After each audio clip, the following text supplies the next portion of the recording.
اعوذ باللہ من الشیطان الرجیم، بسم اللہ الرحمن الرحیم۔ السلام علیکم ناظرین محترم، 92 نیوز چینل کے پروگرام صبح نور میں آپ کا میزبان غلام معین الدین نظامی اپنے ساتھیوں سمیت حاضر خدمت ہے۔ حضرت ابو انیس محمد برکت علی رحمہ اللہ تعالیٰ کی تالیف اسماء النبی الکریم سے خاتم الانبیاء صلی اللہ علیہ وآلہ وسلم کا ایک اسم مبارک پڑھنے اور سننے کی سعادت حاصل کرتے ہیں۔ سیدنا الغافر صلی اللہ علیہ وآلہ وسلم، ہمارے سردار معاف فرمانے والے، درود و سلام بھیجے اللہ تعالیٰ آپ پر، آپ کی آل پاک پر اور آپ کے صحابہ کرام رضوان اللہ تعالیٰ علیہم اجمعین پر۔ سیدنا ابو ہریرہ رضی اللہ تعالیٰ عنہ سے روایت ہے کہ رسول اللہ صلی اللہ علیہ وآلہ وسلم نے ارشاد فرمایا، جو شخص کسی دوسرے کو معاف کرتا ہے تو اللہ تعالیٰ اس کی عزت بڑھا دیتا ہے، اور جو آدمی اللہ تعالیٰ کی رضا کے لیے عاجزی اختیار کرتا ہے اللہ تعالیٰ اس کے درجات بڑھا دیتا ہے۔ یہ حدیث مبارکہ صحیح بخاری شریف میں آئی ہے۔ ناظرین مکرم، ہمارا آج کا موضوع ایک عظیم المرتبت چشتی نظامی شیخ طریقت حضرت شاہ کلیم اللہ جہان آبادی رحمۃ اللہ تعالیٰ علیہ ہے۔ 17ویں اور 18ویں صدی عیسوی بر صغیر کی بلکہ جنوبی ایشیا کی تاریخ کا حساس ترین دور ہے، بہت پرآشوب زمانہ ہے۔ ہمیں یہ ذہن میں رکھنا چاہیے کہ عظیم و جلیل سلطنت مغلیہ آہستہ آہستہ دم توڑ رہی ہے اور روبہ انہدام ہے، اور اس کے نتیجے میں بہت ساری بیرونی طاقتیں اور بہت ساری مقامی قوتیں منتشر ہو رہی ہیں اور راجے اور رجواڑے اور ریاستیں بن رہی ہیں، اکھاڑ پچھاڑ کا عمل جاری ہے۔ اور جب ایسی صورتحال ہوتی ہے تو معاشرتی انحطاط بھی اس کے ساتھ لازم و ملزوم ہوتا ہے۔ عوام الناس کی دینی، مذہبی، روحانی اور اخلاقی صورتحال بھی ناگفتہ بہ ہوتی چلی جاتی ہے۔ بے عین ہی ہمیں یہ صورت اس عہد میں نظر آتی ہے کہ امراء ہوں یا عوام، سب کا رجحان مادیت پرستی کی طرف ہے، سب مال و جاہ دنیاوی کے طلبگار ہیں، اور دین سے اور روحانیت سے ان کا فاصلہ بڑھتا چلا جا رہا ہے۔ ایسے میں اللہ تعالیٰ نے ایک ایسے مرد کامل کو پیدا کیا جن کا اسم گرامی حضرت شاہ کلیم اللہ جہان آبادی ہے، اور جنہیں سلسلہ عالیہ چشتیہ نظامیہ کا مجدد کہا جاتا ہے۔ مجدد کا لفظ ناظرین محترم معمولی لفظ نہیں ہے۔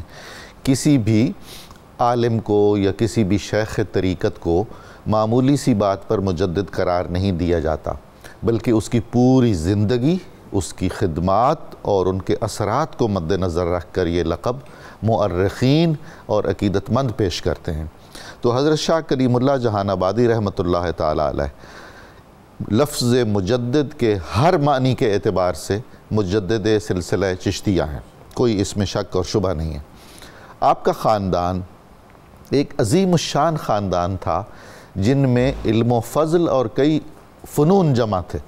وہ شاہی معمار تھے، انجینئر کہہ لیجیے آج کے زمانے میں، اور خاندان کے اکثر بزرگ احمد معمار اس خاندان کے بانی ہیں، اور اس کے بعد لطف اللہ مہندس اور امام الدین ریاضی اور جو ان کے تایا اور چچا ہیں، سارے ہی شاعر تھے، سارے ہی خطاط تھے، سارے ہی مصور تھے اور سارے ہی انجینئر تھے۔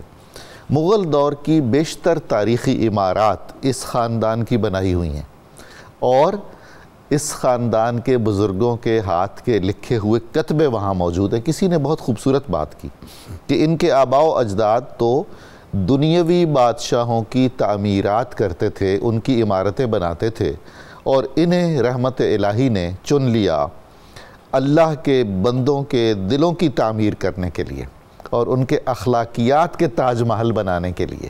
اور اس میں کوئی شک اور شبہ نہیں ہے کہ حضرت شاہ کلیم اللہ کی جو دینی خدمات ہیں، آپ کی روحانی خدمات ہیں، آپ کی تصانیفی خدمات ہیں، وہ رہتی دنیا تک قائم اور برقرار رہیں گی۔ حضرت نے بہت مدت کے بعد دہلی کو ایک بار پھر چشتی نظامیوں کا مرکز بنا دیا۔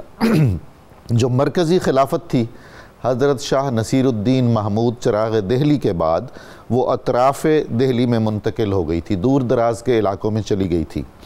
آپ نے بتائید ایزدی اور بمشیت رسول کریم صلی اللہ علیہ وآلہ وسلم اس کو پھر دہلی میں مجتمع کیا۔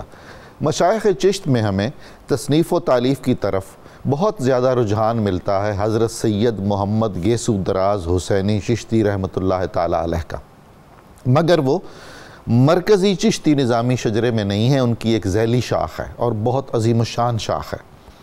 حضرت شاہ کلیم اللہ جہان آبادی ہمیں مرکزی شاخ میں صاحب تصنیف عالم دین کے طور پر نظر آتے ہیں، جن کی چند تصانیف سن لیجئے، مرقع کلیمی ہے، کشکول کلیمی ہے، سواء السبیل ہے اور آپ کے مکتوبات ہیں۔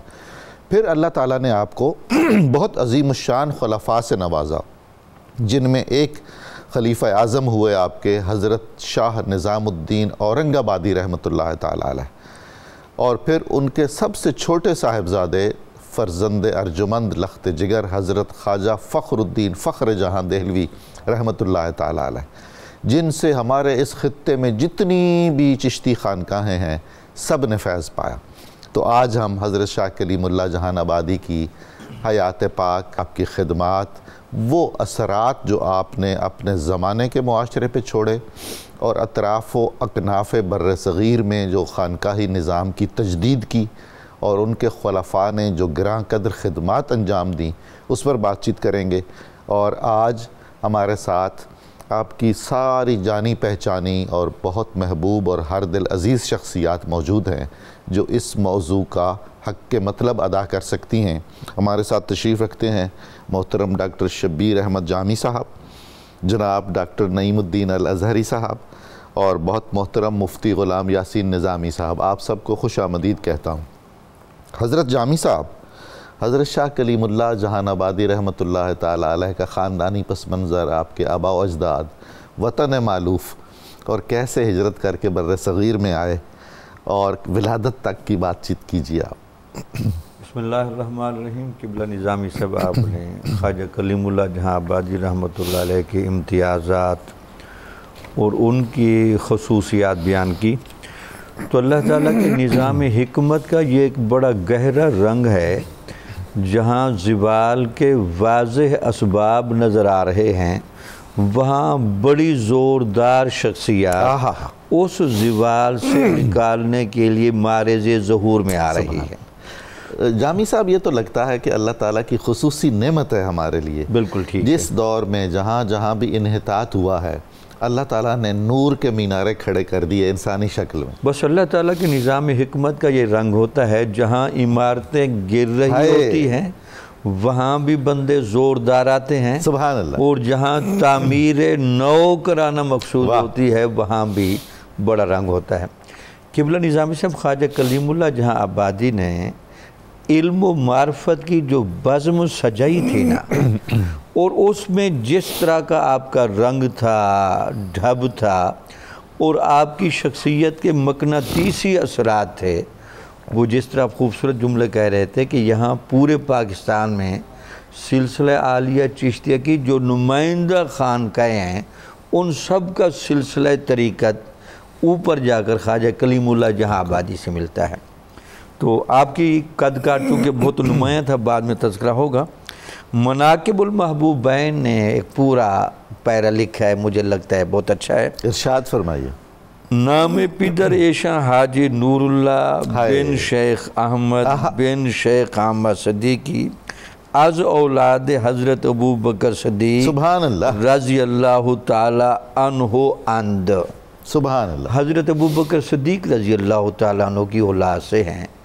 اس امتیاز اور فضیلت کو چیک کیجئے، جب حضور نبی اکرم صلی اللہ علیہ وسلم کی نوازشات سیدنا صدیق اکبر پر ہو رہی تھی تو لوگوں نے سوال کیا جی انتخاب کی وجہ کیا ہے؟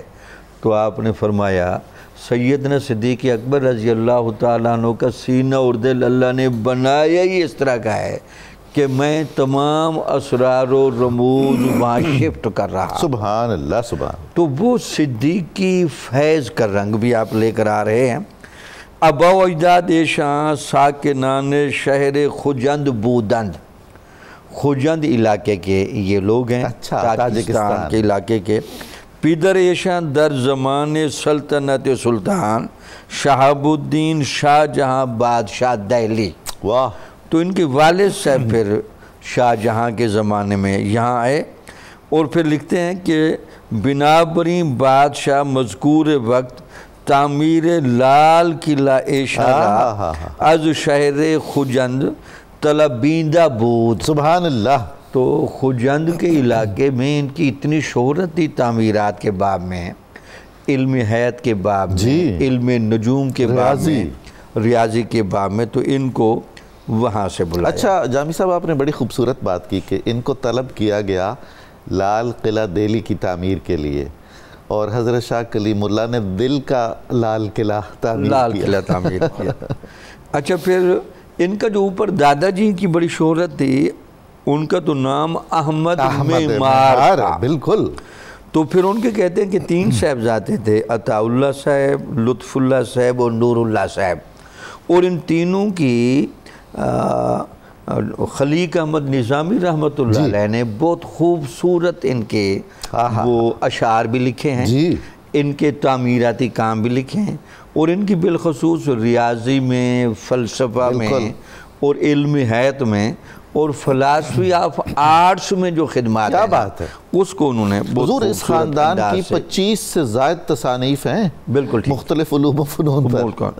اچھا پھر حتیٰ کہ ایک لسٹ دی ہے کہ خاندان کالیمی کے تعمیری کارنامے، کہتے ہیں کہ تاج محل آگرہ انہوں نے بنایا، لال قلعہ دہلی میں بنایا، جامعہ مسجد دہلی، اس کے بعد محل نواب آصف خان لاہور انہوں نے بنایا، قلعہ جات شمشیر گڑھ اور حسن عبدال، یہ ساری تعمیرات ان کی شاہکار ہیں. جامع مسجد دہلی کی پیشانی پہ حضرت شاہ کلیم اللہ کے والد ماجد کے وہ اشعار اور کتبے لکھے ہیں. بالکل خوبصورت. بہرحال یہ چنیدگی اور انتخاب کا یہاں بڑا گہرا رنگ ہے.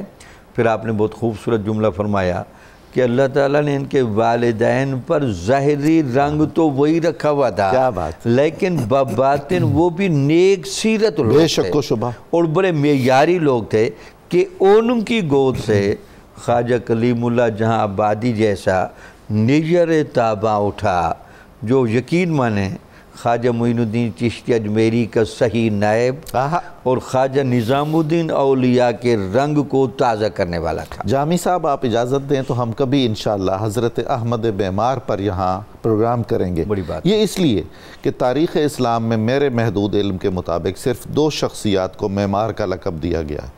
ایک عثمانی دور کے ترک انجینئر سنان معمار کو، ٹھیک ہے، جن کے نام کے مجسمے اور جن کے نام پر کئی عجائب گھر بنے ہوئے ہیں. بڑی بات. اور ہمارے احمد معمار ہیں، شاید ہی کوئی جانتا ہو. یہ اس قابل ہیں ہر اعتبار سے کہ ان کی یاد تازہ کی جائے. بالکل ٹھیک، بالکل ٹھیک. تو بہرحال اس خاندان کا ایک بڑا گہرا رنگ ہے.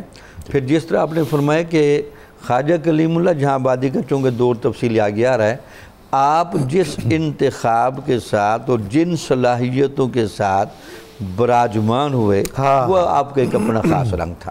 ماشاءاللہ ماشاءاللہ. جناب نعیم اظہری صاحب، حضرت کی تعلیم و تربیت، علوم و فنون کی تحصیل آپ نے جس طرح فرمائی، ابتدائی احوال، طلب طریقت، بیعت اور مرشد کے بارے میں ارشاد فرمائی. بسم اللہ الرحمن الرحیم. سلسلہ چشتیہ کے نیر تاباں اور ایک عظیم بحر کامل بے شک جن کا آج تذکرہ ہو رہا ہے، حضرت سیدنا شیخ شاہ کلیم اللہ جہان آبادی رحمۃ اللہ تعالیٰ علیہ، ہمہ صفت موصوف ہیں. اور میں سمجھتا ہوں کہ ان کے نام میں یہ جو کلیم اللہ ہے یہ اس میں با مسمہ ہے، اور انہیں وہ ایک باطنی کلام کا شرف بھی نصیب ہوا اور پھر روحانیت میں بہت بلند مقام پایا. اور ابھی جو آپ کے آباء و اجداد کا تذکرہ ہوا اور آپ نے شیخ احمد معمار صاحب کے حوالے سے بات کی، میں اس میں صرف یہ کہنا چاہوں گا کہ مسجد قرطبہ کی جو نظم علامہ نے لکھی ہے اور اس میں اسی جانب اشارہ کیا کہ محل تو بہت لوگ بناتے ہیں، بلڈنگیں بھی تعمیر کرتے ہیں، عمارتیں بناتے ہیں، لیکن آنی و فانی تمام معجزہ ہائے ہنر، کار جہاں بے ثبات، کار جہاں بے ثبات. اور پھر آگے فرماتے ہیں کہ اول و آخر فنا، باطن و ظاہر فنا، نقش کہن ہو کہ نو منزل آخر فنا ہے، مگر اس نقش کو رنگ سوات دوام جس کو کیا ہو کسی مرد خدا نے. سبحان اللہ. مرد خدا کا عمل عشق سے صاحب فروغ عشق ہے اصل حیات، موت ہے اس پر حرام، اور کافر ہندی ہوں میں، دیکھ میرا ذوق و شوق، لب پہ صلاۃ و درود، دل میں صلاۃ و درود، شوق میری لے میں ہے، شوق میری نے میں ہے، نغمہ اللہ میرے رگ و پے میں ہے۔ سبحان اللہ۔ یہ وہ خاندان ہے کہ جنہوں نے اگر یہ بلڈنگیں تعمیر کی ہیں، عمارتیں بنائی ہیں، کتبے لکھے ہیں، علم ہندسہ اور اس میں وہ کمال حاصل کیا ہے، تو ظاہری بات ہے کہ اس میں ان کا حسن تربیت، ان کے آباء و اجداد کا تقوی، صالحیت، رزق حلال، اور یہ ساری وہ چیزیں موجود تھیں کہ جہاں جہاں ان کے ہاتھ لگتے گئے آج بھی وہاں سے خوشبو آ رہی ہے۔ اور پھر حضرت شاہ کلیم اللہ جہان آبادی اپنی اس پورے خاندان کی لیگیسی کو لے کے آگے بڑھے، اور جیسے آپ نے بہت خوبصورت جملہ کہا کہ انہوں نے جو ہے وہ عمارتیں تعمیر کی تھیں، انہوں نے دلوں کو تعمیر کیا، اور پھر شیخ مکتب ہے ایک عمارت گر، اور اس کی صنعت ہے روح انسانی، تو روح انسانی کی تعمیر میں آپ نے کام کیا۔ آپ ولادت کے بعد اس خاندان میں آنکھ کھولی تو علم و ہنر کا شوق شروع سے گھر میں بھی موجود تھا، اور جیسے ابھی آپ نے فرمایا کہ شیخ نور اللہ جو ان کے والد ہیں وہ بڑے اچھے شاعر بھی تھے، بہت بہترین رائٹر بھی تھے، اور علم کا شوق رکھتے تھے، تو انہوں نے علم دین کی تحصیل کی ہے۔ تو دو اساتذہ جو ان کے ہیں جن کا نام بہت نمایاں ہے، شیخ برہان الدین جن کو بہلول بھی کہا جاتا تھا، ان کے پاس گئے ہیں اور ان سے بہت اکتساب کیا ہے شیخ برہان الدین سے۔ پھر دوسرے شیخ، یہ جو شیخ برہان الدین ہے ان کے بارے میں میں نے پڑھا کہ شیخ غوث محمد گوالیار رحمۃ اللہ تعالیٰ علیہ کی یہ اولاد میں سے تھے، اور وہ ایک سیاح تھے، اور ان کے ایک ہاتھ میں جو ہے وہ کوزہ ہوتا، ایک ہاتھ میں تسبیح ہوتی، اور کندھے پہ مصلی ہوتا، اور ہر وقت اللہ کی راہ میں وہ نکلے رہتے، اور اس طریقے سے انہوں نے زندگی گزاری۔ تو ان سے پھر انہوں نے تعلیم حاصل کی شیخ برہان الدین سے، اور جواہر خمسہ ان کی کتاب ہے جس میں اوراد و وظائف بہت زیادہ ہیں، اور ان کو قرآن و سنت کی مسنون طرز پہ لکھا گیا ہے۔ تو میں یہ سمجھتا ہوں کہ بعد میں یہ جو مرقع کلیمی، کشکول کلیمی، سواء السبیل، یہ چیزیں سامنے آئیں، تو یہ ان کے استاد شیخ برہان الدین کا بہت بڑا اثر تھا۔ پھر دوسرے استاد شیخ ابو رضا الہندی جو حضرت شاہ ولی اللہ محدث دہلوی کے تایا جان جو ہیں وہ ہیں، اور شاہ عبد الرحیم کے سگے بھائی ہیں، سبحان اللہ، ان سے علم حدیث کی تحصیل کی ہے، اور سند حدیث ان سے پائی ہے۔ تو علم ظاہر بھی حاصل کیا، علم باطن بھی حاصل کیا، اور وہ جو ایک بہت مشہور جملہ ہمارے ہاں موجود ہے کہ من یتفقہ ولم یتصوف فقط تفسق، ومن یتصوف ولم یتفقہ فقط تزندق، ومن جمع بینہما فقط تحقق۔ تو انہوں نے علم تصوف اور علم فقہ کو جمع کیا ہے، اور اساتذہ کرام کی بارگاہ سے تحصیل کی ہے، پھر مراقبے کیے ہیں، اور پھر مزید شوق ہوا کہ میں علم باطن اور ولایت کی تحصیل بھی کروں۔ مختلف مشائخ کے پاس جانا شروع کیا، ان کے پاس جا کے بیٹھتے، ان سے سوال کرتے، تو پھر ایک مجذوب تھے، انہیں رسول نما کہا جاتا تھا، اور وہ وہاں تھے۔ جب ان کے پاس گئے اور سید حسن رسول نما، سبحان اللہ، سید حسن رسول نما، جب ان کے پاس گئے اور وہاں کئی مجالس میں ان کے پاس بیٹھے اور بیعت کی خواہش ظاہر کی، تو وہ اپنی باطنی نگاہ سے دیکھ گئے کہ ان کو بارگاہ مصطفیٰ سے ڈائریکٹ وہاں سے عطا ہونا ہے اور مدینہ بلا کے عطا کیا جانا ہے۔ تو انہوں نے کہا کہ میاں آپ کا جو فیض ہے وہ میرے پاس نہیں ہے، وہ حضرت شیخ یحییٰ مدنی رحمۃ اللہ تعالیٰ کے پاس ہے، آپ وہاں چلے جائیں۔ تو پھر اس کے بعد یہ حرمین شریفین کے سفر پہ گئے، اور اس کی آگے تفصیل ہے۔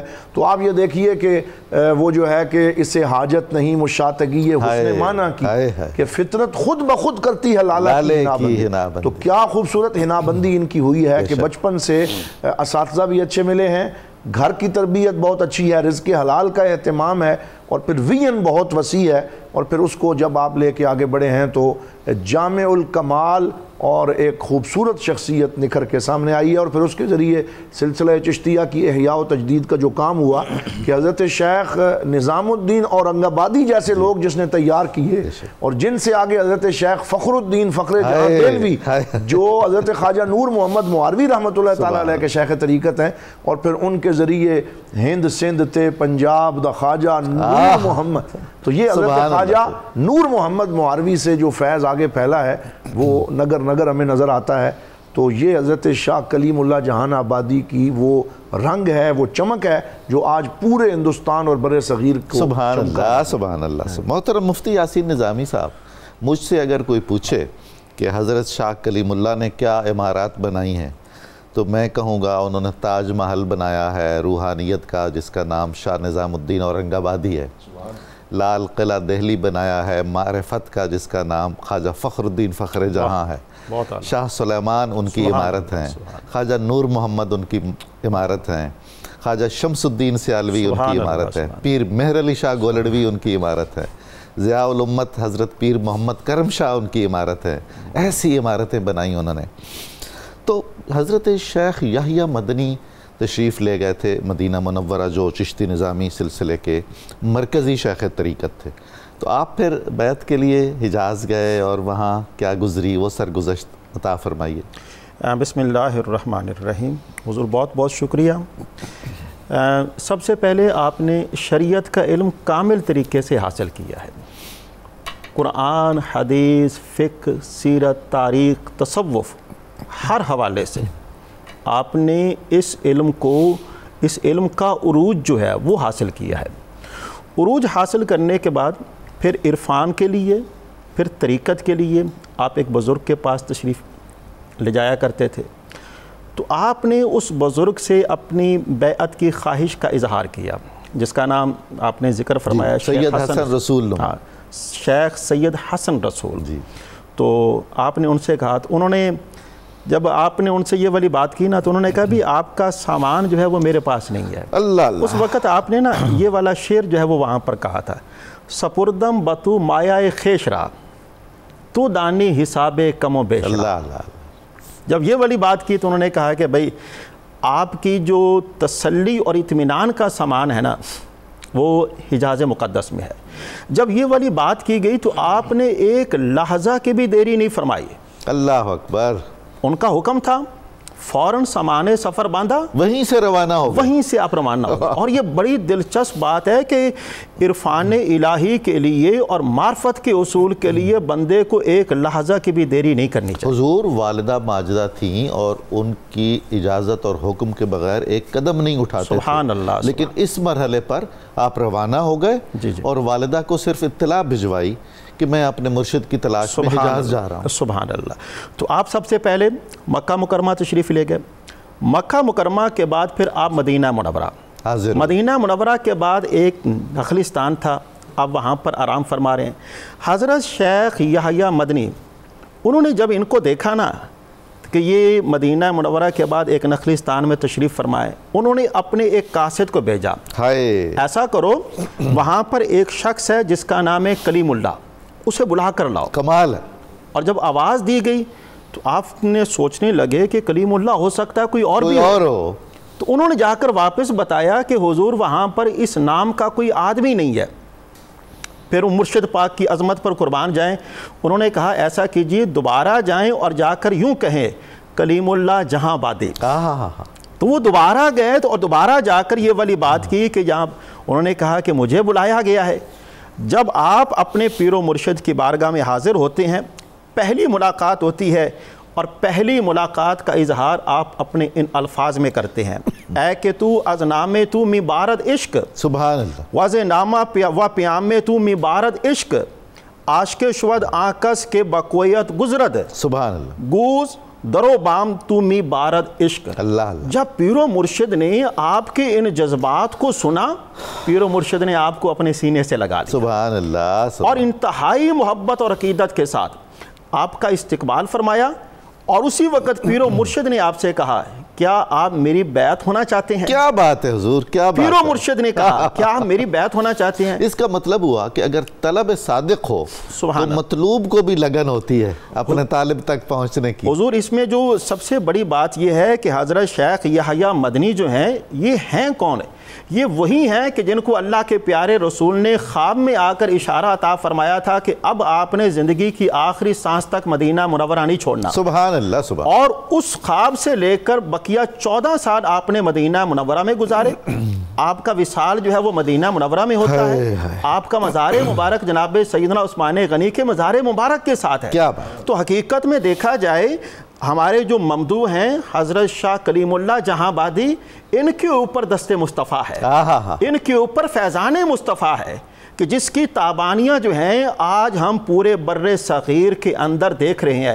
آپ نے جن عظیم شخصیات کا ذکر فرمایا، یہ ایک ایک شخصیت جو ہے یہ نبی کریم صلی اللہ علیہ وآلہ وسلم کے فیضان کی ایک صورت ہے. اور اسی طرح آپ کی ذات بابرکات جو ہے، آپ نے یہاں سے بھی فیض حاصل کیا اور آپ اپنے پیر و مرشد کی خدمت میں 6 ماہ تک رہے، سلوک کی تمام منازل طے فرمائیں، اور پھر پیر و مرشد نے کہا کہ اب آپ ایسا کیجئے جس طرح کہ ذکر کیا گیا کہ اس وقت دلی کے حالات اور ہندوستان کے حالات اور خانقاہی نظام جو ہے وہ زوال پذیر ہونے لگا تھا.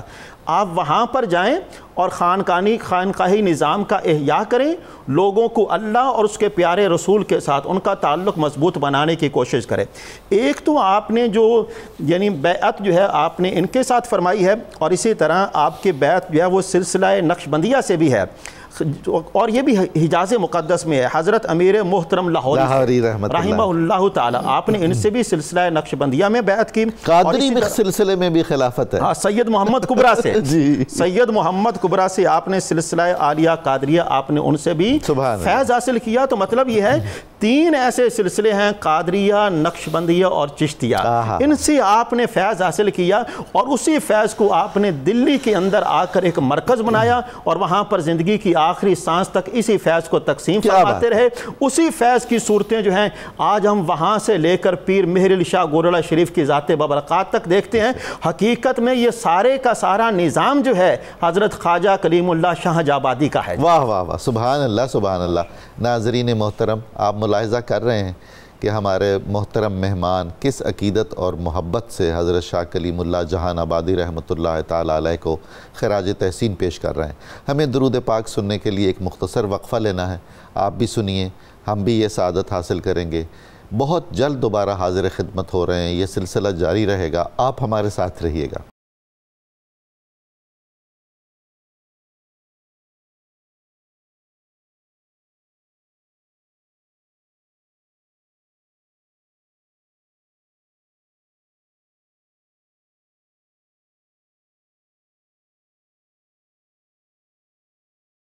السلام علیکم ناظرین محترم، صبح نور میں دوبارہ خوش آمدید.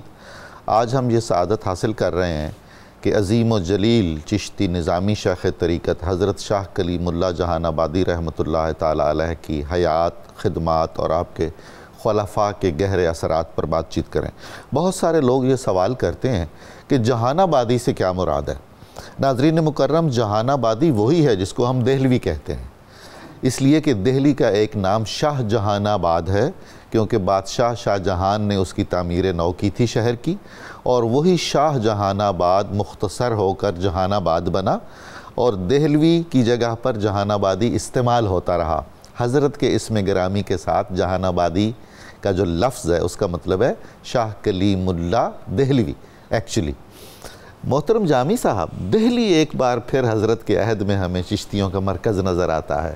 وہ عظمت رفتہ جو دہلی سے باہر چلی گئی تھی اور پھر بالآخر حضرت یحییٰ مدنی کے ساتھ مدینہ منورہ منتقل ہو گئی تھی، وہ مرکزیت پھر آپ کی ذات بابرکات کے سبب دہلی میں آ گئی. تو دہلی میں آپ کی کیا کاوشیں ہیں، کیا مساعی ہیں؟ بسم اللہ الرحمن الرحیم. قبلہ نظامی صاحب، خواجہ کلیم اللہ جہاں آبادی کی آپ نے 2-3 القابات شروع میں بیان کیے کہ آپ کو سلسلہ عالیہ چشتیہ کا مجدد کہا جاتا ہے. بے شک. مجدد کو بنیادی طور پر 3 کام کرنے ہوتے ہیں. ایک کام تو یہ ہوتا ہے کہ جو ظاہری سطح دین کی چل رہی ہوتی ہے اس سطح پر آئے ہوئے گرد و غبار کو جھاڑنا ہوتا ہے، سبحان تاکہ آئینہ صاف ہو جائے. اس کے بعد مجدد کا دوسرا کام یہ ہوتا ہے کہ وہ چیزیں جو دین کی ترجیحات میں جو اصل دین تھا وہ چھپ گیا ہے، اور جو معمول بہی دین تھا وہ زیادہ اجاگر ہو گیا ہے.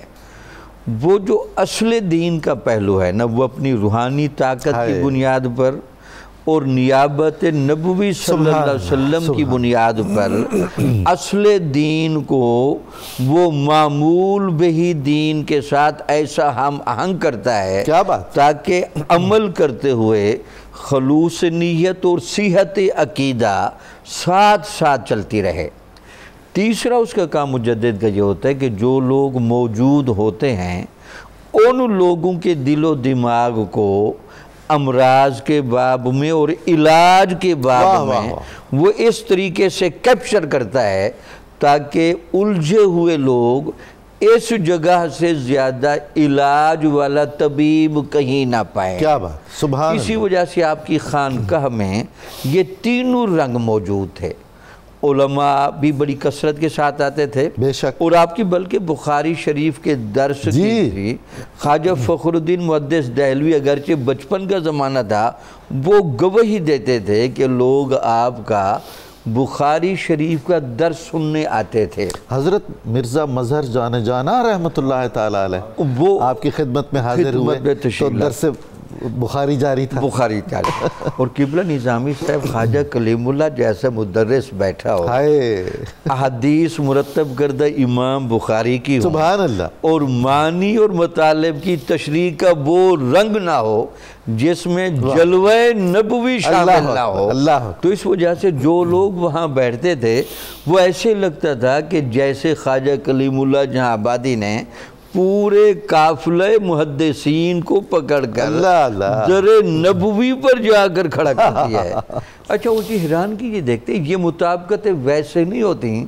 خواجہ کلیم اللہ جہاں آبادی کو مدینہ شریف بلا کر روضہ نبوی کے سامنے خلافت عظمیٰ کا تاج کیوں پہنایا گیا، یہ اشارہ کرنا موجود یہ تھا کہ جہاں چشتیہ خلافت عظمیٰ کا یہ اہل آ رہا ہے، اب اس سلسلے پر خاص رنگ حضور نبی اکرم صلی اللہ علیہ وسلم کی سرپرستی کا بھی آ رہا ہے. اور اس میں کوئی شک نہیں کہ جب آپ موجود تھے اس وقت باقی سلاسل بھی موجود تھے، اپنے اپنے دائرے میں سارے کام کر رہے تھے، لیکن جو جوبن، جو سطوت، جو تسلط، جو تصرف اور فیض رسانی میں سرعت اور کنٹرول کا رنگ آپ کا تھا، وہ سارے سلسلے دیکھتے رہ گئے. تو خواجہ کلیم اللہ جہاں آبادی کا یہ بڑا رنگ تھا. دوسرا لگتا یہ ہے کہ آپ مجتہد بھی بہت زیادہ تھے. شاہ ولی اللہ محدث دہلوی رحمۃ اللہ علیہ کے تصوف کی سلسلہ چشتیہ کی جو روایت چل رہی تھی اس روایت میں اپنے خاص رنگ بھی داخل فرمائے. سلسلہ چشتیہ میں پہلے عشق دبا دبا تھا، آپ نے عشق کو زیادہ اجاگر کیا. پہلے وحدت الوجود اشارتاً تھا، آپ نے وحدت الوجود کو برملا کیا. اس کے بعد آپ نے جو کتابیں لکھیں، جو تحریرات لکھیں، دستور طریقت آپ نے بنی، حیرانوں کے نہ صرف پورے تصوف کا خلاصہ ہے بلکہ تصوف کی تعلیمات میں ترجیحات، تصوف کی تعلیمات میں تاثیرات اور فوقیت کا رنگ. آپ نے اگرچہ یہ کتابیں مختصر لکھی ہیں لیکن یقین مانے بڑی سے بڑی کتاب پڑھنے کے بعد بھی وہ تسلی نہیں ملتی جو خواجہ کلیم اللہ صاحب کی کتاب میں ملتی ہے. حتیٰ کہ محققین نے یہاں تک لکھا ہے جو آپ نے قرآن مجید کی تفسیر لکھی تھی نا، اب وہ تو الگ بات ہے کہ ہم اس کو متداول نہیں کر سکے، وہ جلالین کے معیار پر آپ نے تفسیر قرآن مجید کی لکھی. اب امام سیوطی جیسے بندے کے ساتھ ہم نوا ہو کے کھڑا ہونا یہ بھی آپ کا خاص رنگ تھا. پھر اس کے بعد تصوف کو بہت وسیع کر دیا گیا تھا. آپ نے عشرہ کاملہ لکھ کر تصوف کے 10 اصولوں کو متعین کیا کہ اگر ان 10 اصولوں پر عمل کر لیا جائے تو دین کی ساری روحانی تاثیرات اور عمل سے وابستہ ساری روحانی بلیدگیاں کشید کی جا سکتی ہیں. پھر قبلہ نظامی صاحب سواء و سبیل جو آپ کمال ہے جی، کمال ہے. سیدنا پیر مہر علی شاہ رحمۃ اللہ علیہ جیسے بندے کا تبصرہ ہے، وحدت الوجود کے عقلی اور نقلی دلائل میں اس سے زیادہ جامع کتاب نہیں لکھی ہے. پھر آپ نے جو کشکول کلیمی لکھی ہے جو تمام مشائخ کا مرجع رہی ہے، آپ نے اس میں اذکار کی اقسام، ان کی تفصیلات، صوفیانہ مباحث اور تصوف کا شریعت اور عقیدے سے جو گہرا لنک ہے اس کو وضاحت سے بیان کیا. پھر آپ باقاعدہ خط و کتابت بھی آپ فرماتے رہے، مکتوبات کلیمی. اور خواجہ نظام الدین اورنگ آبادی کو کہتے تھے اعلائے کلمہ حق میں جان مارنا، سبحان اللہ، اور آپ کو اللہ نے جو مال و دولت اور ہمت دی ہے پوری کوشش کرنا۔ سبحان اللہ، سبحان اللہ۔ جناب نعیم اظہری صاحب، جتنے مشائخ اور علماء کے اسم گرامی کے ساتھ مجدد لگتا ہے، ان کی اگر فہرست دیکھیں تو سب سے زیادہ ان میں سے منکسر المزاج حضرت شاہ کلیم اللہ۔ سبحان اللہ۔ آپ نے جو چشتی مشرب ہے عین اس کے مطابق جاگیریں قبول نہیں کی، بادشاہوں کا قرب اختیار نہیں کیا، منصب اختیار نہیں کیے۔ فرمائیے کہ وہ کیا تجدیدی کاوشیں تھیں اور آپ کے اخلاق کی عظمت اور کردار کی رفعت کا کیا مقام تھا؟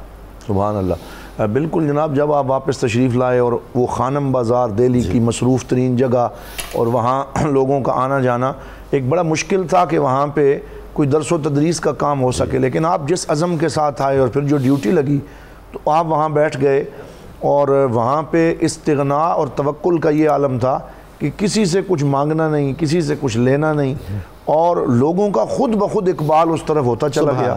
اور میں اکیلا ہی چلا تھا جانب منزل، مگر لوگ ساتھ آتے گئے اور کارواں بنتا گیا۔ فکر محمدی کی مجسم تصویر۔ سبحان اللہ۔ اور استغناء اور توکل کا یہ عالم ہے کہ وہ جو اس دور کا بادشاہ ہے وہ ملاقات کا وقت مانگتا ہے، آپ وقت نہیں دیتے، تشریف نہیں لے جاتے، حتیٰ کہ دہلی کی جامع مسجد میں بادشاہ جمعہ پڑھنے آتا ہے اور ساتھ اس کی آرزو یہ بھی ہوتی ہے کہ یہ وقت نہیں دیتے تو اب ان سے ملاقات یہاں پہ ہو جائے۔ تو بادشاہ بھی جن کی زیارت کرنے مسجد میں جمعے پہ آتا ہے، یہ ان کا استغناء ہے، یہ ان کا توکل ہے۔ پھر گزر اوقات کرنے کے لیے ایک مکان جو وراثت میں ملا ہے، اب دیکھیے کہ بجائے اس کے کہ تھوڑا کھلا مکان ہے میں وہاں رہ لوں، اس کو کرائے پہ دے دیا۔ اس سے جو کرایہ آتا ہے خود ایک چھوٹے مکان میں سادگی کے ساتھ گزر بسر، فقر محمدی صلی اللہ علیہ وسلم، اور پھر اس میں سے جو پیسے بچتے ہیں کچھ کرایہ دیتے ہیں اور کچھ اس سے باقی راشن جو ہے، یعنی اس طریقے سے آپ گزر اوقات کرتے ہیں۔ اچھا حضور، اس میں برکت دیکھیں، لنگر چل رہا ہے، خانقاہ چل رہی ہے، سبحان اللہ، اسی میں سے آپ ضرورت مندوں کی حاجت روائی بھی فرما رہے ہیں۔ بالکل، اور طلباء کا کھانا پک رہا ہے اور ان کے اوپر آپ خرچ فرما رہے ہیں، اور لوگوں کو مرجع خاص و عام ہے، لوگوں کا آنا جانا ہے، تو یہ اللہ تعالیٰ نے ان کو برکت عطا فرمائی۔ پھر حلیم الطبع ہیں، غصہ نہیں فرماتے، کیا بات ہے، اور جو بھی آتا ہے اس کے لیے آپ اپنا دامن دل کشادہ فرماتے ہیں، اور سزا دینے کا تصور نہیں ہے، بہترین انداز میں تربیت ہے۔ میں نے سنا اور ایک جگہ پڑھا کہ ایک بدعقیدہ شخص اصفہان سے آ گیا اور آپ کی مجلس میں بیٹھا ہوا ہے، اور وہ کہتا ہے کہ یہ آپ نے ڈکوسلا بنایا، میں روحانیت کو نہیں مانتا، اس چیز کو نہیں، لمبی چوڑی تقریر کرتا رہا، اور آپ ہلکا ہلکا مسکرا رہے ہیں، تبسم فرما رہے ہیں اور ساتھ کھانا تناول فرما رہے ہیں، وہ اپنی گفتگو لگا ہوا ہے۔ آخری نوالہ رہ گیا تو آپ نے فرمایا چلو اتنی گفتگو کی ہے تو یہ تھوڑا سا میرے ساتھ کھانے میں شریک ہو جاؤ۔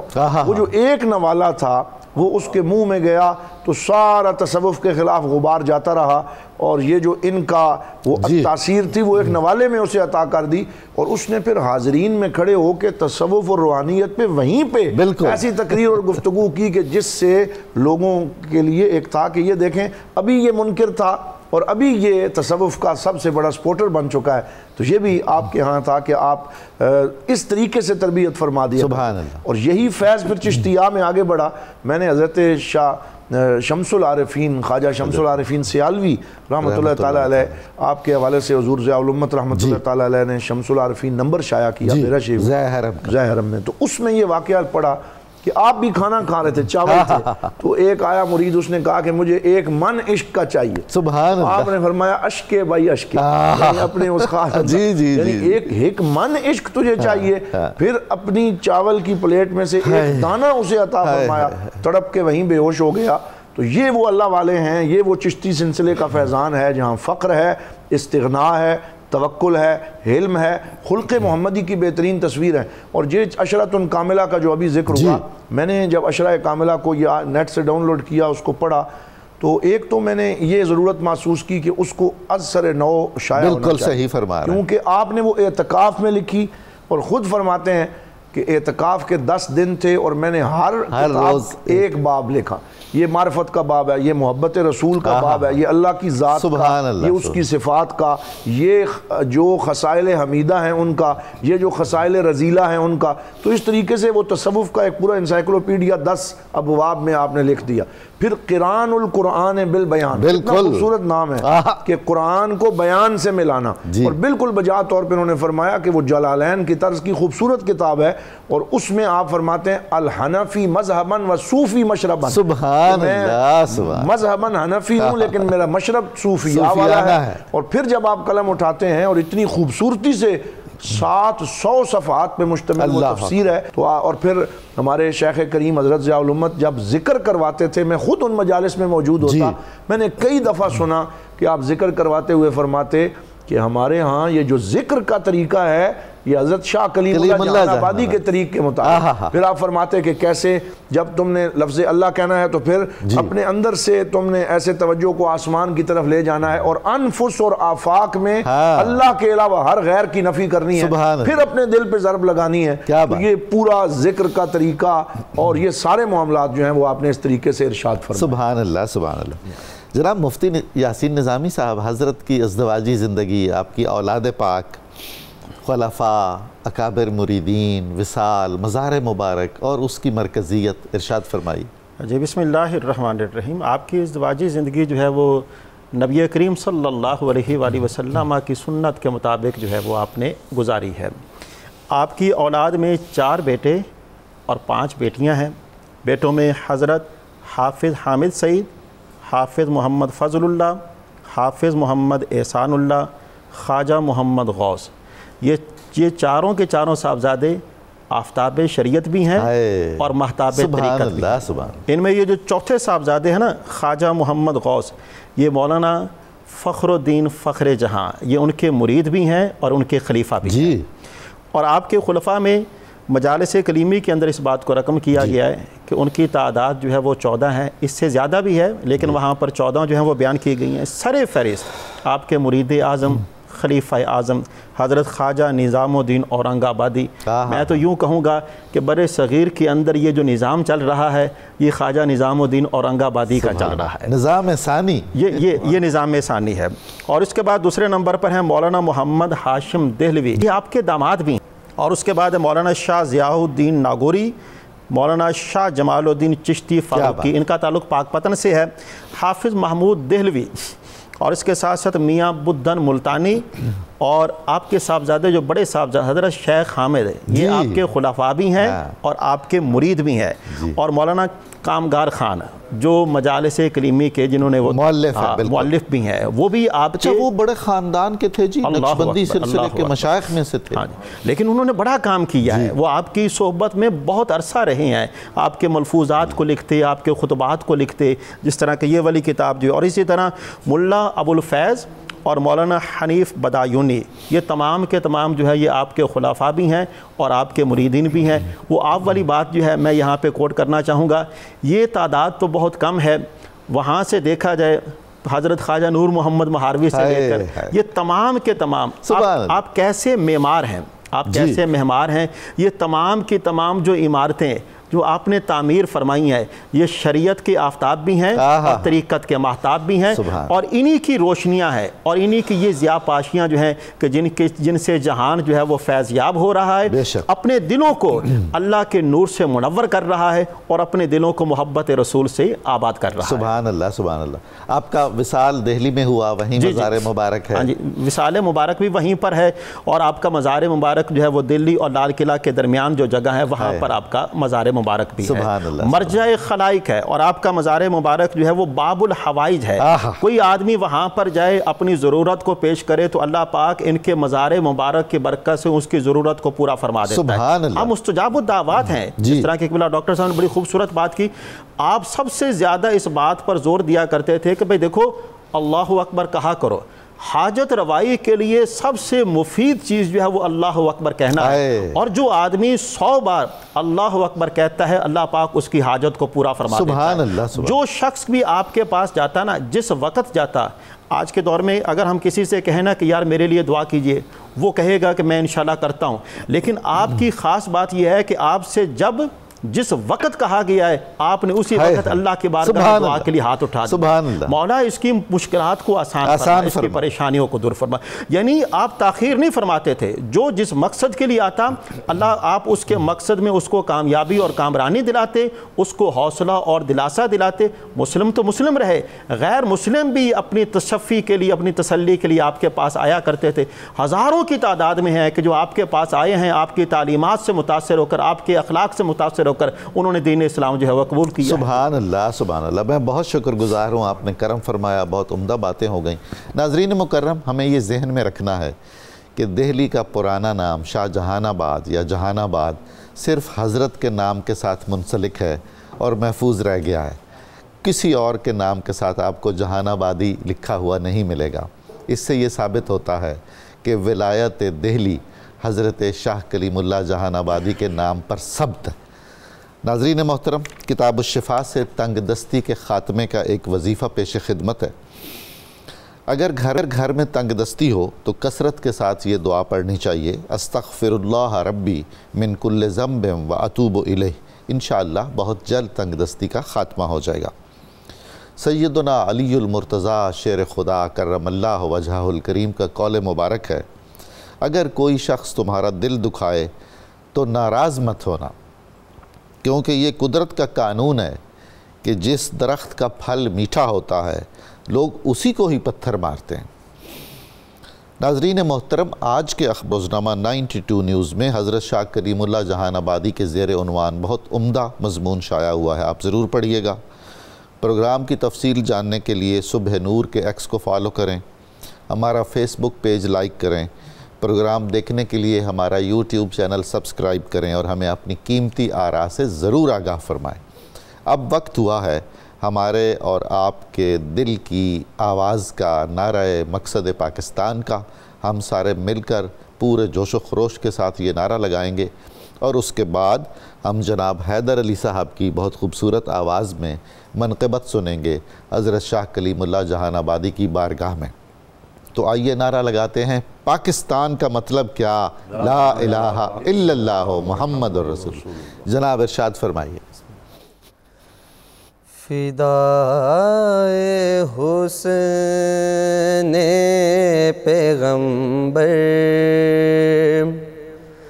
کلیم اللہ ولی تم ہو.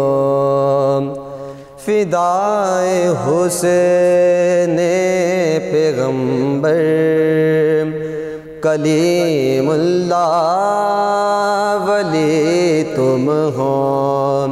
جہان عشق کے سرور کلیم اللہ ولی تم ہو. جہان عشق کے سرور کلیم اللہ ولی تم ہو. ہدایت یاب ہے دنیا تمہارے باب رحمت سے. ہدایت یاب ہے دنیا تمہارے باب رحمت سے. میرے آقا میرے رہبر کلیم اللہ ولی تم ہو. میرے آقا میرے رہبر کلیم اللہ ولی تم ہو. تمہارے در سے ساحل جولیاں بھر بھر کے آتے ہیں. تمہارے در سے ساحل جولیاں بھر بھر کے آتے ہیں.